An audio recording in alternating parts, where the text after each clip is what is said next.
ഭാഗം 10. ഇപ്പോൾ അതിനുള്ള മറുപടി അച്ഛൻ്റെ കയ്യിലില്ല മോളെ.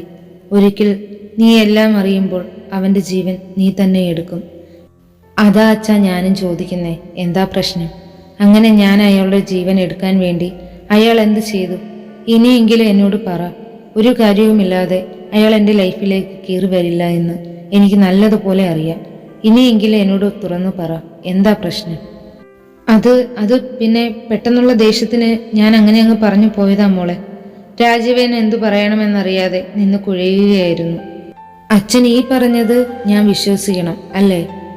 അതേ മോളെ, ഞാൻ അപ്പോഴത്തെ ദേഷ്യത്തിന് പറഞ്ഞു പോയതാ. അവനിപ്പോൾ എങ്ങനെയുണ്ട്? അനസ്തേഷ്യയുടെ മയക്കത്തില. അവൻ രക്ഷപ്പെടുമോ? അച്ഛൻ എന്താ അങ്ങനെ ചോദിച്ചത്? ഇനി ഇതിന്റെ പിന്നിൽ അച്ഛനെങ്ങാനുമാണോ? മോളെന്താ ഇങ്ങനെയൊക്കെ പറയുന്നത്? ദേഷ്യം വന്നപ്പോൾ എന്തെങ്കിലും പറഞ്ഞു എന്ന് കരുതി ഞാനാണോ അതിന് പിന്നിൽ? രാജീവ് അവിടെ ഒരു നിമിഷം പോലും നിൽക്കാതെ അവിടെ നിന്ന് പോവുകയായിരുന്നു. പാറു എന്തിയമ്മേ? നിനക്കറിയാവുന്നതല്ലേ അവളുടെ പിണക്കവും വാശിയും ദേഷ്യവും ഒക്കെ. ഇന്നവൾ നിന്നെ ശല്യപ്പെടുത്തിയപ്പോൾ വഴക്കു പറഞ്ഞു എന്ന് കരുതി എന്നോട് മിണ്ടാതെ പിണങ്ങി നടക്കുക.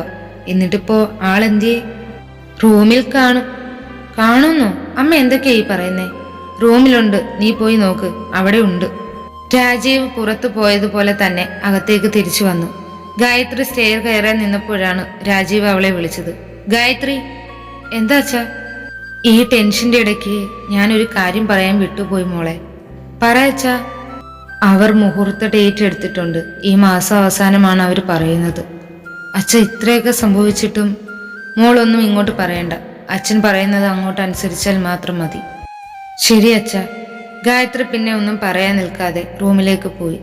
റൂമിൽ എല്ലായിടത്തും തന്നെ പാറുവിനെ അവളുടെ കണ്ണുകൾ തേടി. എന്നാൽ നിരാശയായിരുന്നു ഫലം. പാറുമോളെ, എവിടെ ഒളിഞ്ഞിരിക്കുവാ നീ? എന്റെ പൊന്നുമോളല്ലേ, എവിടെയാടാ?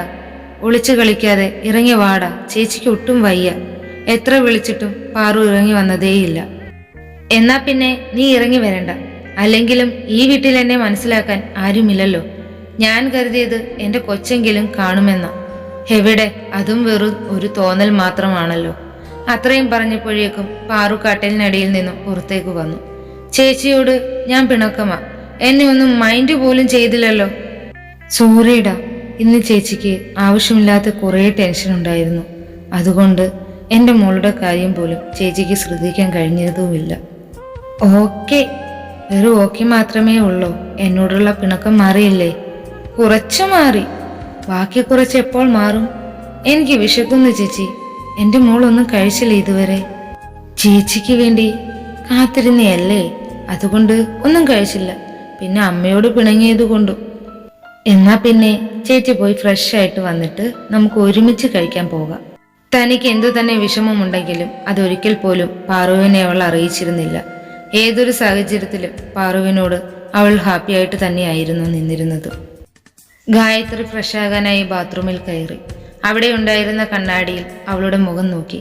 കഴുത്തിൽ കിടക്കുന്ന മഞ്ഞ ചരടിൽ ഗായത്രിയുടെ കൈ പോയി.